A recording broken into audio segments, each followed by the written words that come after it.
Shalom, selamat pagi. Bagaimana kabarnya semua? Semua pasti baik dan sehat. Selamat tahun baru juga buat seluruh jemaat dari GBI Mercy, Mangga Besar. Supaya bukan cuma mangganya yang besar di tempat ini, tapi iman kita juga makin besar di tahun ini. Berkat-berkat Tuhan makin besar tahun ini. Dan dampak yang kita timbulkan dalam hidup kita juga semakin besar tahun ini. Amin Bapak Ibu. Oke, saya akan memulai dengan mengutip satu buah ayat firman Tuhan yang saya percaya sebagai orang Kristen kita sudah tahu dan kuasai.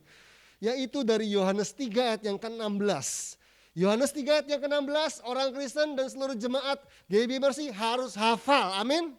Harus tahu, harus hafal isinya.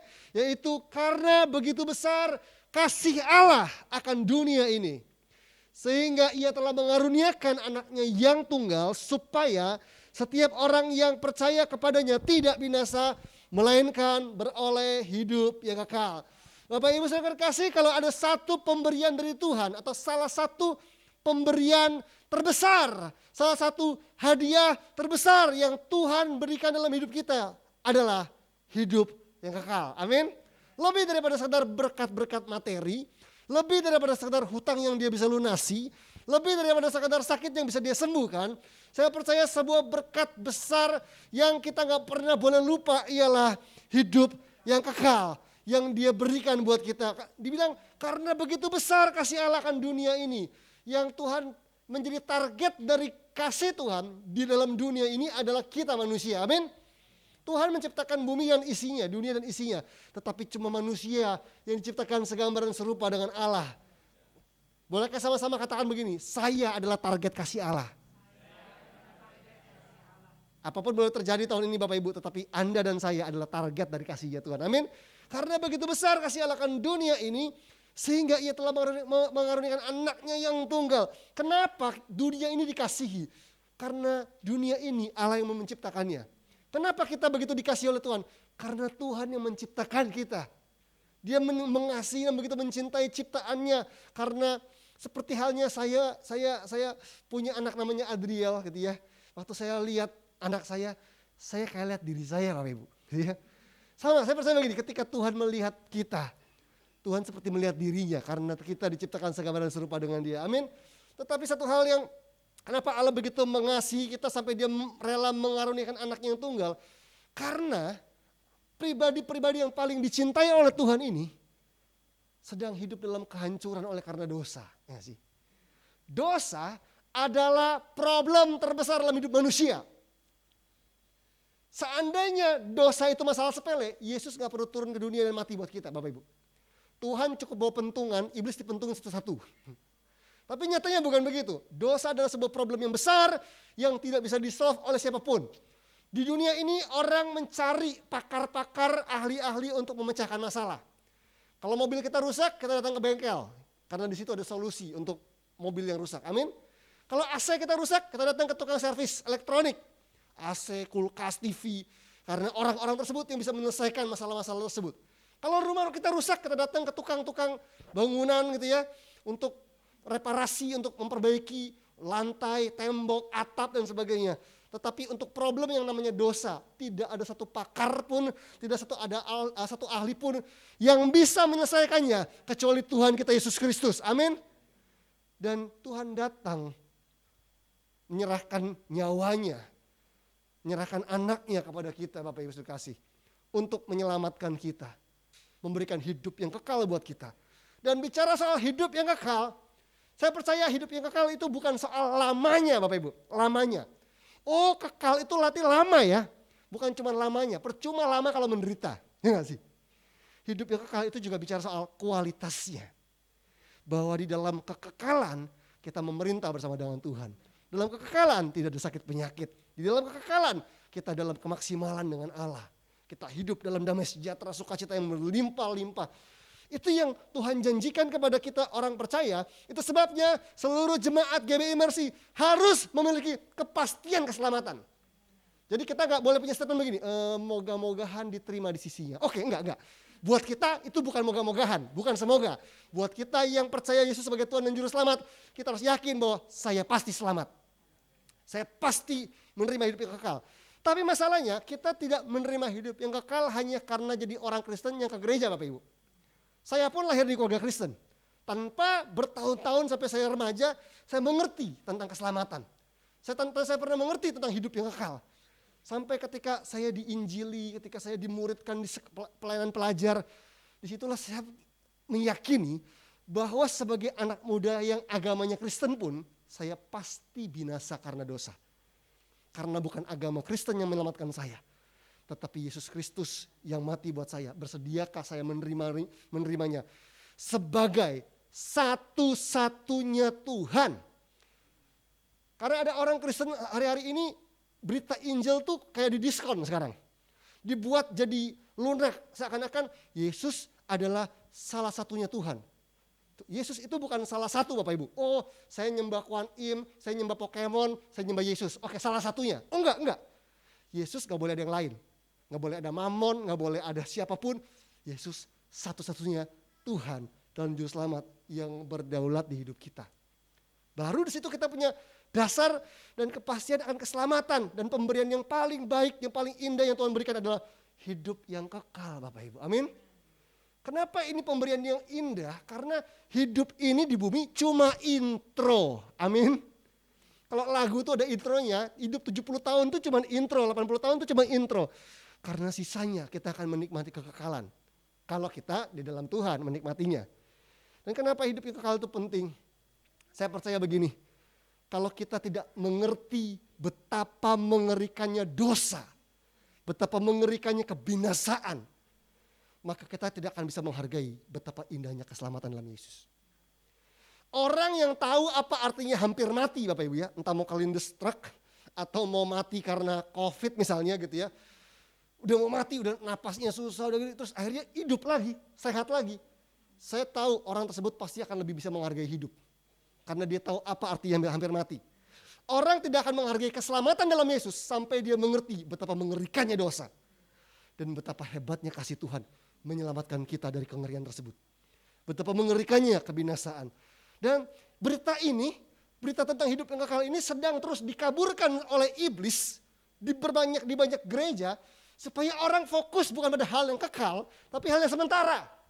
Di bumi ini ada mall yang keren, makanan yang enak, baju yang baik, liburan yang nyaman, dan sebagainya. Orang mulai mencari Tuhan hanya untuk perkara-perkara yang sementara dan mereka kehilangan perspektif terhadap kekekalan. Betul kita hidup di bumi ini, kita boleh menikmati dan memakai apa saja dan hidup maksimal dalam pekerjaan kita, tetapi kita menjalaninya harus dengan perspektif kekekalan Bapak Ibu sekalian.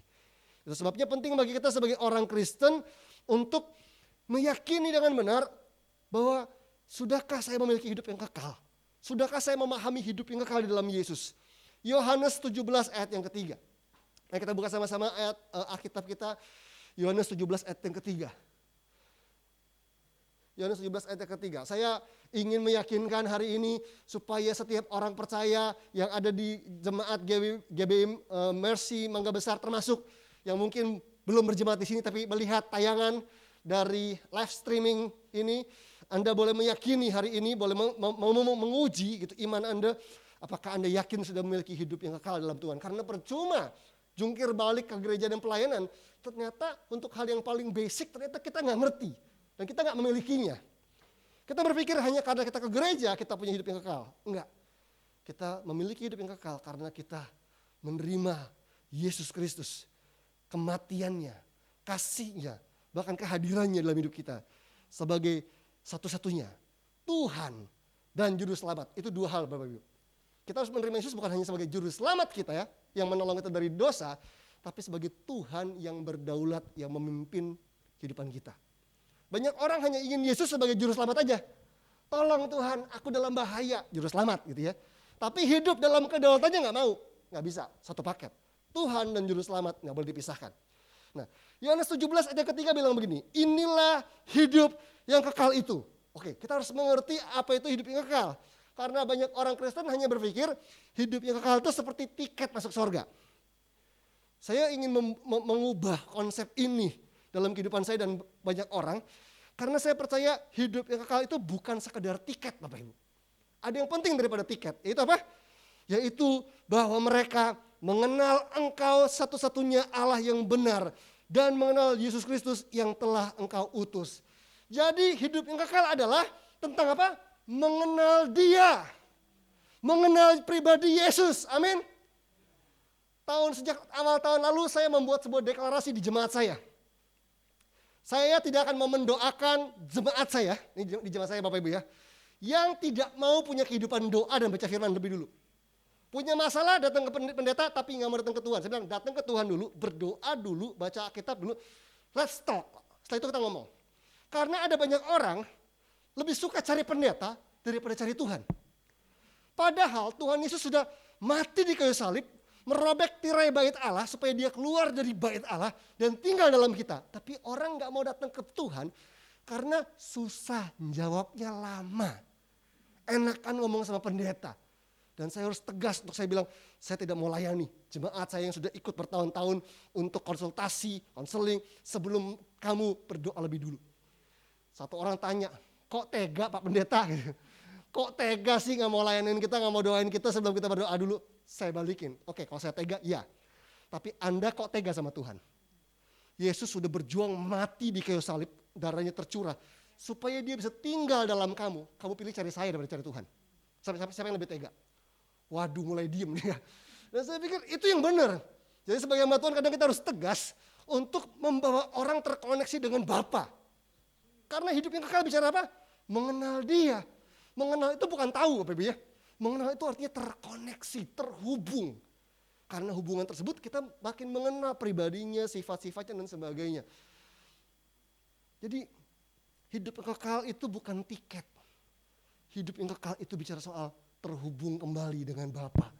Terhubung kembali dengan Tuhan. Wow.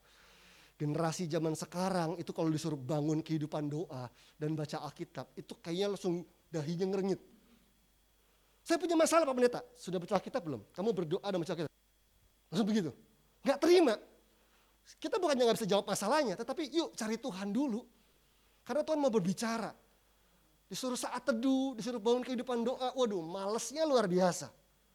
Lebih suka baca renungan harian. Gampang. Bapak Ibu sudah kasih di jemaat kami ajarkan, kami tidak anti renungan harian. Tapi saya bilang ini, renungan harian itu mau bentuknya buku, mau bentuknya di aplikasi, handphone terserah. Itu cuman tambahan. Read your Bible. Baca Alkitab Anda karena renungan harian hanya mengupas ayat-ayat favorit. Tapi enggak membahas seluruh Alkitab keseluruhan. Padahal seluruh isi firman Tuhan itu buat kita. Itu isi hati Tuhan. Supaya kita mengenal Dia. Jadi saya bilang baca Alkitab Anda sebelum Anda baca renungan. Yang lucu lagi nih kalau anak-anak muda, generasi milenial ke bawah, bangun tidur buka handphone. Masuk klik Instagram. Terus dia scroll, ada gambar-gambar pastor-pastor terkini sedang tulis quotes ayat-ayat Alkitab. Dia baca, wih cocok buat saya nih, lagi khawatir. Ayat tentang kekhawatiran. Terus udah baca sebentar, terus dia matiin. Dia bilang udah saat teduh. Bayangin gak generasi sekarang? Cuman scroll handphone dan baca quotes, dia bilang sudah punya hubungan dengan Tuhan. Ngawur. Mana mungkin punya kehidupan Kristen yang kuat begini, benar gak? Tapi kita kembali pada sebuah root akar yang benar, yaitu cintai firman-Nya. Buka Alkitabnya. Baca dari ujung sampai ujung. Berapa waktu yang lalu ada demam drama Korea, startup. Ada yang ikutin di sini Bapak Ibu ya. Kalau yang nonton drama Korea tahu startup. Anda tim Han Ji Pyong atau tim Nam Dosan. Waduh. Itu anak-anak muda tulis di Instastory di Instagram. Tim Han Ji Pyong, wah pokoknya tergila-gila untuk promo tentang siapa tuh Han Ji Pyong. Sampai saya pergi makan di kafe, sebuah kafe, ditanya mau minumannya mau yang tim Ji Pyong atau tim Dosan. Bedanya apa? Gelasnya doang. Ya ampun, ribet banget tim siapa, terserah saya tim Pak Andi aja lah udah ya. Daripada ribet tim Dosan atau tim Ji Pyong nih. Tapi anak-anak, beberapa orang Kristen yang saya kenal, anak-anak muda yang saya kenal gitu ya, yang cinta Tuhan, dia posting, dia isi instastory-nya untuk promote yang namanya tim Han Ji Pyong. Saya nggak anti drama Korea Bapak Ibu, it's okay aja, saya juga nonton, saya juga tahu ceritanya gitu ya. Tapi yang jadi problem adalah begini, seandainya kamu lebih antusias dengan Tuhan, dan betul-betul mencintai dan menyadari kasihnya, dan kamu promoin Yesus sama seperti kamu promoin Han Ji Pyong, mungkin ada banyak temanmu yang sudah terima Yesus hari ini. Giliran Han Ji Pyong yang mati buat kamu dipromot. Wah, luar biasa gitu kan. Tergila-gila. Sampai ada yang suaminya fotonya di crop mukanya. Diganti Han Ji Pyong. Kurang ajar gak? Waduh, pokoknya udah itu demamnya udah kemana-mana. Saya nggak apa-apa, terserah deh. Tapi gini, seandainya kamu begitu antusias sama Yesus seperti kamu antusias sama drama Korea startup. Wow, itu baru luar biasa. Kita mau bilang kita cinta Yesus, tetapi kita nggak bisa buktikan, kita bungkam. Tapi begitu kita ngefans sama sebuah aktor drama Korea, wah udah deh. Semua teman kita lihat kita posting apa. Nah, seberapa antusias kita dengan Tuhan. Seberapa jauh kita mengenal Dia. Seberapa kita menghargai hidup yang kekal yang Tuhan berikan dalam kehidupan kita. Nah, hari ini saya ingin membagikan harusnya begini. Kalau kita antusias dengan hidup yang kekal yang Tuhan berikan Bapak Ibu. Harusnya ada 3 sikap, at least paling tidak ada 3 sikap yang lahir dalam hidup kita. Karena kita menghargai pemberian terbaik ini yaitu hidup yang kekal dalam Yesus. Nah, kita mau belajar sama-sama Filipi 1 ayat 12 sampai 26. Filipi 1 ayat 12 sampai 26. Jadi kalau kita antusias dengan hidup yang kekal yang Tuhan berikan dalam hidup kita, harusnya dalam hidup keseharian kita akan melahirkan 3 sikap ini. Filipi 1 ayat 12 sampai ayat yang ke-26. Kesaksian Paulus dalam penjara. Aku menghendaki saudara-saudara supaya kamu tahu bahwa apa yang terjadi atasku ini justru telah menyebabkan kemajuan Injil. Sehingga telah jelas bagi seluruh istana dan semua orang lain bahwa aku dipenjarakan karena Kristus. Dan kebanyakan saudara dalam Tuhan telah beroleh kepercayaan karena pemenjaraanku untuk bertambah berani berkata-kata tentang firman Allah dengan tidak takut. Ada orang yang memberitakan Kristus karena dengki dan perselisihan, tetapi ada pula yang memberitakannya dengan maksud baik. Mereka ini memberitakan Kristus karena kasih, sebab mereka tahu bahwa aku ada di sini untuk membela Injil. Tetapi yang lain karena kepentingan sendiri dan dengan maksud yang tidak ikhlas. Sangkanya dengan demikian mereka memperberat bebanku dalam penjara. Tetapi tidak mengapa, sebab bagaimanapun juga Kristus diberitakan, baik dengan maksud palsu maupun dengan jujur. Tentang hal itu aku bersuka cita dan aku akan tetap bersuka cita. Karena aku tahu bahwa kesudahan semuanya ini ialah keselamatanku oleh doamu dan pertolongan roh Yesus Kristus. Sebab yang sangat kurindukan dan kuharapkan ialah bahwa aku dalam segala hal tidak akan beroleh malu, melainkan seperti sedia kala, demikian pun sekarang, Kristus dengan nyata dimuliakan dalam tubuhku, baik oleh hidupku maupun oleh matiku. Karena bagiku hidup adalah Kristus dan mati adalah keuntungan. Tetapi jika aku harus hidup di dunia ini, itu berarti bagiku bekerja memberi buah. Jadi mana yang harus kupilih aku tidak tahu. Aku didesak dari 2 pihak. Aku ingin pergi dan diam bersama-sama dengan Kristus, itu memang jauh lebih baik. Tetapi lebih perlu untuk tinggal di dunia ini karena kamu. Dan dalam keyakinan ini tahulah aku akan tinggal dan akan bersama-sama lagi dengan kamu sekalian. Supaya kamu makin maju dan bersukacita dalam iman. Sehingga kemegahanmu dan dalam Kristus Yesus makin bertambah karena aku apabila aku kembali kepada kamu. Oke. Ada 3 sikap hidup yang harusnya keluar, mengalir, lahir ketika kita begitu menghargai dan begitu antusias terhadap pemberian terbesar Tuhan, yaitu hidup yang kekal dalam hidup kita, Bapak Ibu. Yang pertama, sikap yang pertama adalah kalau kita menghargai hidup yang kekal, kita mengerti tentang hidup yang kekal, kita menerimanya dan mengalaminya gitu dalam kehidupan kita, maka kita akan menjadi orang Kristen yang mengusahakan kemajuan Injil. Orang kalau mengerti dan memahami tentang hidup yang kekal, nggak mungkin dia nggak nginjil. Nggak mungkin dia nggak memberitakan kabar baik tersebut. Amin Bapak Ibu? Ya nggak? Nggak mendosan aja dia ceritain kalau dia suka sama drama Korea, apalagi kalau kita antusias dengan Injil. Harusnya seperti ayat yang 12 bilang bahwa aku menghendaki saudara-saudaraku supaya kamu tahu bahwa apa yang terjadi atasku ini justru telah menyebabkan kemajuan Injil. Jadi sikap yang pertama adalah ketika kita menyadari hidup yang kekal itu, kita harus menjadi orang yang mengusahakan kemajuan Injil. Nah, Bapak Ibu saudara kasih, jangan-jangan kita nggak pernah memberitakan Injil, nggak pernah menyampaikan kabar baik kepada orang sekitar kita, karena kita juga nggak menyadari betapa indahnya keselamatan dalam Tuhan dan betapa mengerikannya kebinasaan itu. Satu kali saya pelayanan di sebuah gereja, terus saya ketemu teman saya di situ. Ada teman yang saya ya tidak dekat banget tapi kenal lah begitu. Ya, selesai pelayanan mau pulang, ternyata teman saya lewat. Saya bilang, apa kabar? Oh iya, pastor apa kabar? Ngobrol sebentar. Saya ingat, saya lihat di sosial media dia, berapa hari yang lalu mamanya meninggal. Terus saya bilang, oh turut berduka cita ya. Mamamu baru meninggal kemarin ini ya. Terus dia bilang, oh iya mama saya meninggal. Iya, terus dia cuma sambil lewat, sambil bilang, ya thank you ya gitu ya. Mama saya masih Buddha, dia bilang gitu. Mama saya belum kenal Tuhan Yesus, dan dia udah meninggal. Terus dia dengan santai dia melengos gitu. Ya, pokoknya dia pergi begitu.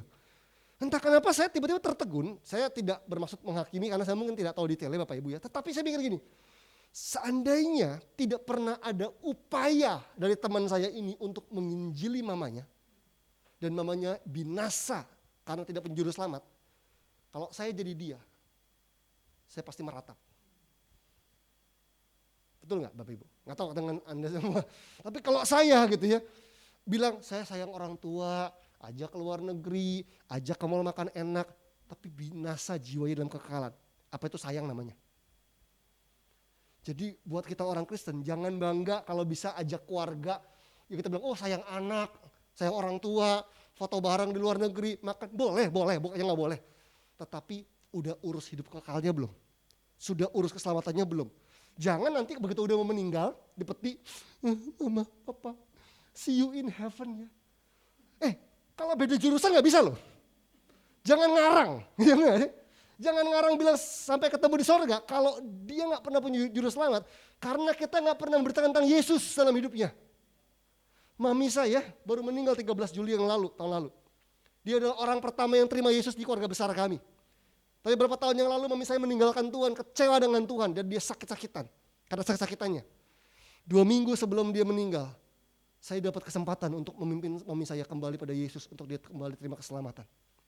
Waktu mami saya ada di peti mati, dengan air mata, saya senyum bilang gini, Mam, see you in heaven ya.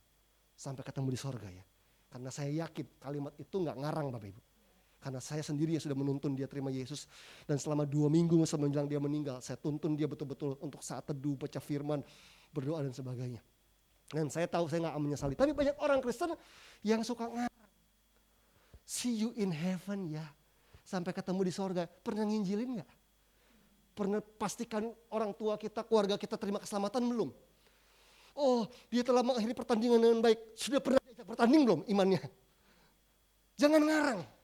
Kalau saya betul-betul gak mengalami tersebut, saya gak akan tulis ayat tadi. Atau menyebut see you in heaven, karena kalau emang gak pasti, tapi saya yakin saya telah melakukannya dengan baik. Dan saya cerita ini bukan untuk membuat siapapun menyesal Bapak Ibu ya, tapi saya percaya belum terlambat untuk berubah. Kalau mengasihi keluarga kita, jangan hanya mengasihi tubuh jasmani yang sementara. Jiwa dan rohnya itu kekal. Cintai keluarga kita dengan pertama-tama membawa dia pada Yesus, baru penuhi kebutuhannya. Percuma perutnya kenyang, hatinya senang libur luar negeri, jiwanya binasa. Percuma, karena binasa itu kekal. Amin.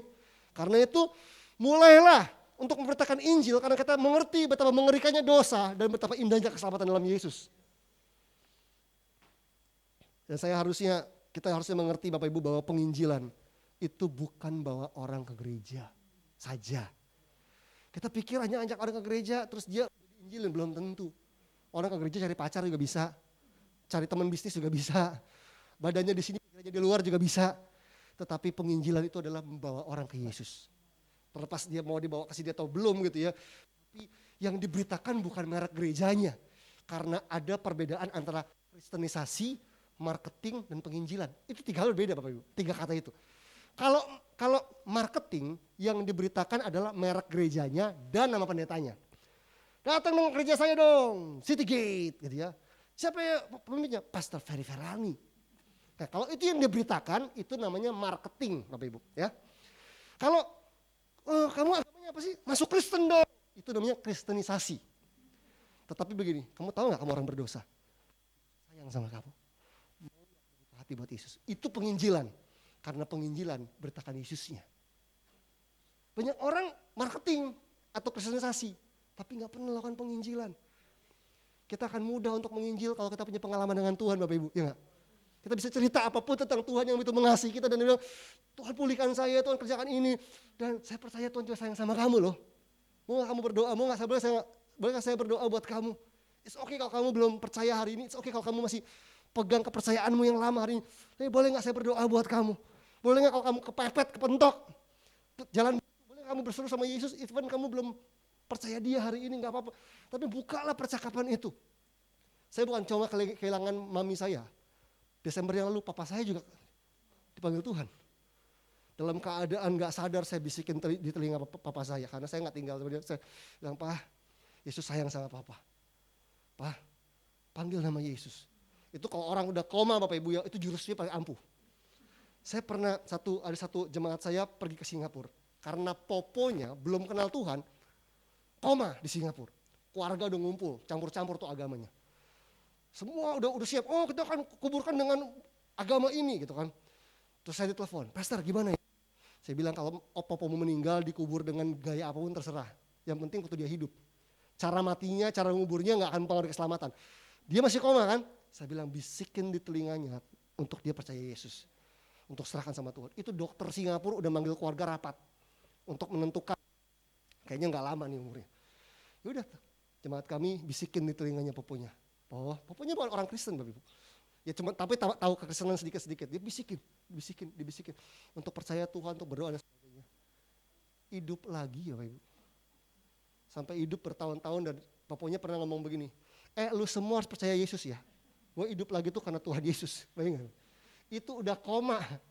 Makanya kalau udah koma orang gak usah ngelawan. Bisikin aja. Kita gak tahu denger gak denger pokoknya kita ngomongin tentang Yesus gitu ya. Kalau selama hidup bebel pas koma injilin aja pokoknya gitu ya. Jangan udah koma malah bingung. Ngapain ya? Percuma nih. Bisikin aja. Kita gak pernah tahu. Tapi intinya adalah kalau kita antusias dengan keselamatan. Kalau kita antusias dengan hidup yang kekal. Harusnya kita akan memberitakan Injil. Kita akan mengusahakan kemajuan Injil dalam setiap situasi. Dan yang kedua, sikap yang kedua. Harusnya kalau kita antusias dengan hidup yang kekal, kita akan punya sikap ini. Tidak takut mati, tidak takut hidup. Wah. Kita harus berani mati bagi Tuhan. Amin. Takut ya. Dan kita harus berani hidup bagi Tuhan. Hanya orang yang gak jelas mau kemana, ujungnya yang akan takut mati. Kalau kita punya kepastian keselamatan akan hidup yang kekal dalam Yesus, harusnya ketakutan akan kematian itu gak menjadi momok yang menakutkan buat kita. Karena kematian bukan akhir. Kebanyakan dari kita berpikir kan kematian akhir kan. Ya udah gak bisa seneng-seneng, langsung kayak gitu ya. Ngomong mati itu kayak Padahal kematian buat orang percaya itu baru awal dari sesuatu yang luar biasa. Makanya kalau ada orang meninggal tuh jangan ya doang gitu kan, walaupun sedih ya yang ditinggalkan ya. Tapi lepaslah jenazahnya dengan bilang, good luck bro, enjoy ya, gitu ya. Nikmatin surga ya duluan ya, nikmatin kekekalan duluan ya. Kenapa? Karena itu yang Tuhan Yesus sampaikan, bahwa hidup kekal itu adalah hidup yang luar biasa. Harusnya kita gak takut mati dan gak takut hidup bagi Tuhan. Bapak Ibu saudara kasih, orang yang paling mengerikan di dunia ini adalah orang yang gak takut mati. Betul gak? Dari zamannya Hitler, ketika dia punya pasukan orang-orang yang gak takut mati, dia bisa goncang dunia. Jadi kalau ketemu orang yang gak takut mati, itu serem banget. Tapi kalau orang dikit takut gitu ya, namanya rusak takut, duitnya hilang takut, mobilnya keserempet takut, susah gitu ya, dikit-dikit takut. Tapi orang yang kalau udah gak takut apapun, wah itu dia yang udah paling mengerikan. Kecuali takut akan Allah tentunya ya. Nah itu yang kita perlu latih Bapak Ibu dalam kehidupan kita. Kita perlu kita latih. Semakin kita merenungkan hidup yang kekal, semakin kita mengenal pribadi Tuhan, dan semakin kita mengalami hadiratnya dan kasihnya, kita akan semakin yakin loh akan hidup yang kekal dalam Yesus. Dan efeknya kita akan hidup tidak dikuasai ketakutan. Ketakutan terbesar dalam hidup manusia kan kematian, betul gak? Kalau untuk mati aja kita gak takut, dua deh, gak takut miskin, gak takut mati. Wah, itu paling susah dikalahkan tuh. Makanya saya pernah mendengar satu hamba Tuhan dari Hong Kong bilang begini, saya rindu melihat ada gereja-gereja yang dibangun di dunia ini, gereja-gereja yang willing to die and willing to be poor. Nggak takut mati, nggak takut miskin. Karena begini, orang yang nggak takut mati dan nggak takut miskin, nggak mati-mati, nggak miskin-miskin. Coba yang takut miskin, malah miskin kan? Yang takut mati, malah matinya cepat. Jadi ternyata entah kenapa ada paradoks, orang kalau nggak takut mati dan nggak takut miskin, malah nggak mati-mati, malah nggak miskin-miskin. Tapi orang makin takut mati dan takut miskin, malah mati, cepat malah miskin. Karena ketakutan itu loh, yang mencuri semua hal terbaik dalam hidup kita. Tuhan mau kita hidup dalam iman, gak takut mati bagi Tuhan. Amin Bapak Ibu. Tapi juga gak takut hidup bagi Tuhan. Jadi kok kayaknya serem amat. Oke, kita gak hidup di zaman penganiayaan di mana kita dikejar-kejar mau dibunuh karena jadi orang Kristen Bapak Ibu. Tapi saya percaya ini perlu ditanamkan di generasi kita. Saya bertobat kurang lebih 23 tahun lalu. Saya lahir baru di pelayanan pelajar. Nah, kalau saya melayani ibadah-ibadah anak muda zaman sekarang Bapak Ibu, wah anak muda tuh kebaktiannya seru-seru loh. Di gereja-gereja mana tuh ada lighting, ada asap, ada segala macam lah ya gitu. Orang tua bisa bingung, kebakaran nih kali gerejanya gitu. Ada asapnya, ada sinarnya, ada tiktokan, ada semua segala macam. Tapi yang saya sayangkan adalah tidak ada lagi pengajaran yang kuat dalam keradikalan untuk mengasihi Tuhan. Zaman saya bertobat awal-awal 23 tahun yang lalu, mentor saya, rohani saya tuh ngajarinnya begini. Seandainya ada pistol di kepala kamu dan kamu diminta untuk menyangkal Yesus sebagai Tuhan, kamu harus menyangkal dia. Kira-kira kamu akan buat apa? Dan saya dilatih untuk menjawab, saya pegang Yesus sampai mati. Itu anak umur 16 tahun, bayang gak sih? Tapi anak muda zaman now, ini gak ditekankan lagi. Bahwa ini Yesus, ini pacar yang gak seiman. Yesus bisa terima kok, gak apa-apa. Ya gitu-gitu. Zaman sekarang orang pakai ada foto di Instagram, anak muda, bukan anak muda-muda banget sih, udah profesional muda, lagi saat teduh, ada Alkitab dibuka, ada iPad isinya gambarnya Pastor Joel Osteen lagi khotbah, dan sebelahnya minuman Jack Daniels, Jack D. Di foto dia bilang gini, morning devotion, dahsyat loh. Bukan dahsyat bener Bapak Ibu. Ini sambil mabok, sambil saat teduh dengan Joel Osteen. Pengajaran profesi ke Injil Kemakmuran sambil mabok, sambil buka Alkitab. Generasi sekarang tuh kayak begitu. Gak heran, gak punya akar yang kuat. Zaman dulu saya dilatih banget gak boleh nyangkal Yesus. Itu saya diminta membakar dan membuang semua kaset-kaset duniawi zaman dulu. Bapak Ibu, bayang gak sih? Masih SMP, SMA tuh ngumpulin kaset lagu-lagu metal, lagu-lagu apa tuh 6.000 rupiah. Itu uang jajan tuh menyangkal diri untuk beli itu. Tahu-tahu kalau kamu cinta sama Tuhan, bakar semuanya. Saya bakar zaman dulu. Luar biasa, tapi walaupun sekarang nyesal juga ya dari zaman itu. Tapi saya gak menyesali pelajaran yang dilatih pada saya bahwa dalam segala keadaan saya harus mengutamakan Yesus. Itu dilatih ketika usia saya masih muda. Tentunya hari ini saya gak mengajarkan semua untuk membakarin lagu-lagu kenangan, lagu-lagu zaman Kus Plus atau lagu, ya tidak semua buruk gitu ya, walaupun tidak semua baik juga. Tetapi yang saya ingin tekankan adalah, sudahkah kita melatih diri kita untuk tidak takut mati dan tidak takut hidup bagi Tuhan? Karena hanya orang yang cinta sama Yesus. Wah, Bapak Ibu ini loh, saya percaya kita orang Kristen bisa hidup kudus kalau kita jatuh cinta sama Tuhan. Kalau anak muda nanya sama saya, Kak hidup kudus itu apa sih? Saya cuma bilang simple, hidup kudus itu adalah tentang falling in love with Jesus more and more. Jatuh cinta sama Tuhan lebih dan lebih lagi. Sehingga untuk orang yang jatuh cinta disuruh ngapain aja, oke. Saya punya teman yang ngerokok. Waktu mau menikah, calon dia bilang begini, gue gak mau kawin sama lo kalau lo masih ngerokok. Berhenti lo. Cinta itu bisa membuat segalanya jadi waduh luar biasa. Jadi kalau kita gak berani hidup bagi Tuhan, gak berani memberi bagi Tuhan, gak berani menginjil bagi Tuhan, yang kurang bukan uangnya, yang kurang bukan pengetahuan penginjilannya, yang kurang cintanya sama Tuhan sebetulnya. Kalau cintanya ditambah, pengetahuan akan ngikutin. Kalau cintanya ditambah, memberi akan ngikutin. Itu sikap yang kedua. Dan yang ketiga adalah begini Bapak Ibu.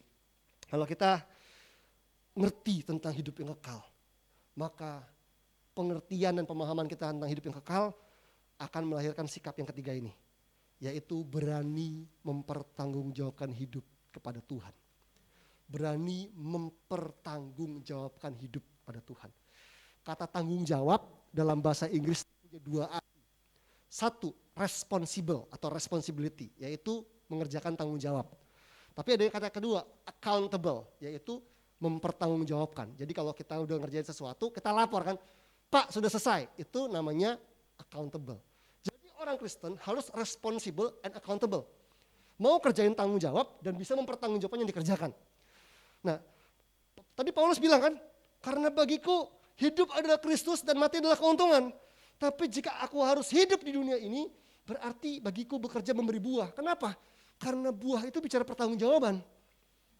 Jadi kalau kita tahu satu kali kita akan menghadap tahta Kristus, memperoleh hidup yang kekal, maka kita tahu waktu kita mati kita harus mempertanggungjawabkan hidup kita, Bapak Ibu. Bagaimana kita sudah mengisi hidup kita dengan nilai-nilai kekekalan. Saya menghargai setiap profesi. Saya berdoa di tempat ini ada banyak orang-orang yang punya profesi yang hebat. Mungkin ada dokter, mungkin ada politikus, mungkin ada businessman, ada apapun, it's okay. Ada artis juga gak apa-apa. Jadilah seperti apa yang menjadi profesi kita sebagai Tuhan memanggil kita. Tapi saya ingat, ada seorang hamba Tuhan yang bilang begini. Andai kata di tempat ini ada dokter yang paling hebat yang ada di Jakarta sekarang. Maafkan saya, sorga gak butuh dokter Anda, gak perlu gelar dokter Anda. Karena di sorga, Yesus tabib segala tabib. Gak ada yang lain, ya gak sih? Cuman COVID doang, orang masih racik-racik vaksin, udah kelar begitu doang ya. Kalaupun di sini ada kontraktor, arsitek paling hebat, maafkan saya, di sorga gak perlu arsitek. Tuhan sendiri yang rancang di sorga. Jalannya dari emas dan sebagainya. Tapi dunia ini perlu dokter, perlu arsitek, perlu akuntan, perlu semuanya. Perlu. Jadi posisi kita, profesi kita tuh diperlukan di mana? Di bumi diperlukannya. Tapi ini yang saya ingat, profesi kita itu cuma alatnya Tuhan untuk mengerjakan amanat agung Tuhan Yesus. Supaya banyak orang kenal Tuhan, supaya banyak orang dibawa pada Tuhan untuk menerima keselamatan. Pakai profesi kita Bapak Ibu. Tugas memenangkan jiwa bukan tugas Pak Pendeta doang. Tugas menangkan jiwa, tugas kita semua. Apalagi jika ada di antara Anda yang mungkin profesinya adalah tukang cukur. Itu kalau udah cukur-cukur rambut, modal apa gitu ya, mau cukur-cukur. Bu, Anda yakin udah menerima keselamatan dalam Yesus? Berani menolak, potong rambutnya, potong poninya. Apalagi dokter gigi, wah itu. Ibu mau terima Yesus, Bapak mau terima Yesus, kalau nggak cabut aja giginya. Nggak, saya cuma bercanda. Intinya adalah kita harus jadi orang yang tadi kata Paulus, dalam segala situasi kita bisa mengusahakan kemajuan Injil. Kita bisa melihat itu. Kenapa? Karena kita antusias dengan keselamatan. Lebih daripada kita antusias dengan hanjipyong dan endosan tadi. Jujur kadang-kadang itu yang hilang dari kita Bapak Ibu. Antusiasme. Kita gak melihat Injil sebagai kabar baik lagi, sebagai good news. Karena kalau Injil itu good news buat kita, mulut kita gak akan berhenti loh. Posting dan bicara tentang kebaikan Tuhan, kasih Tuhan. Dan itu saya percaya bahwa Injil gak pernah untuk kalangan sendiri. Acaranya mungkin untuk kalangan sendiri, tetapi Injil itu untuk semua orang. Jadi kalau datang sama orang, beritahu mereka, Anda orang Muslim, Anda orang Buddha, Anda orang apa, it's okay. Tapi Yesus sayang sama kamu. Yesus mengasihi kamu. Jadi saya percaya yang kita ingin beritakan bukan agama Kristennya atau barak gerejanya, tetapi Yesus yang mati buat semua orang dan mengasihi semua orang. Masalahnya apakah nanti endingnya orang tersebut ke gereja di sini? Itu belakangan ya Pak Andi ya. Ya gak sih? Bisa ke gereja manapun bisa. Tetapi yuk menangkan jiwa. Syukur-syukur bisa dimurutkan masuk ke gereja ini lebih bagus lagi. Tapi kalaupun enggak, pertama hubungkan dia dengan Tuhan. Selanjutnya serahkan sama Tuhan karena itu dombanya Tuhan. Entah berakhir di gereja manapun tapi pastikan orang tersebut mengenal Tuhan. Mengenal Yesus. Itu yang kami ajar di jemaat kami Bapak Ibu. Saya bilang dari berapa belas tahun lalu ya, dari awal saya bilang, saya nggak minta jemaat saya paksa orang datang ke gereja ini. Karena penginjilan itu bawa orang ke Yesus. Kalau endingnya kita senang dong, nambah jiwanya. Tapi kalaupun berakhir di gereja lain pun, kita pikir itu nggak masalah. Karena kita tubuh Kristus, we the body of Christ. Dia berakhir dimanapun nggak apa-apa. Sebuah gereja Tuhan sayang, Tuhan cinta. Daripada dipaksa ke sini nanti malah terhilang karena nggak cocok atau karena kejauhan dan sebagainya, that's okay. Tapi jangan pernah berhenti antusias sama Tuhan. Jangan pernah kehilangan sense of wonder, Bapak Ibu. Oh, saya ingat ini. Saya tutup dengan hal ini.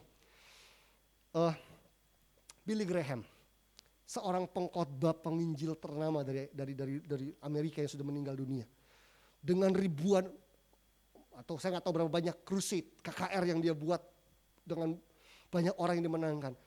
Waktu ditanya tentang kemampuan dia berkhotbah, jadi ada satu buku bahas tentang sermon, tentang preaching, tentang khotbah, tentang homiletics, tentang bagaimana berkhotbah. Dikatakan begini, Seorang Billy Graham itu berkhotbah dengan dua hal penting dalam hidupnya dia. Ketika dia buka Alkitabnya dan buka mulutnya untuk berkhotbah, dia membawa dua ini di hatinya dia. Yang pertama, sense of wonder, rasa kagum akan Tuhan. Yang kedua adanya sense of urgency, rasa kedaruratan, bahwa dia nggak pernah tahu bahwa ada orang-orang yang datang di sini dan akan binasa dan mungkin pulang dari sini akan mati dan sebagainya. Jadi dia berkhotbah dengan sense of wonder, kagum akan Tuhan, dan sense of urgency akan jiwa-jiwa yang perlu keselamatan. Dan dia bawa hidup hal tersebut dalam pelayanannya. Dan saya percaya sebagai orang Kristen kita perlu dua hal itu Bapak Ibu.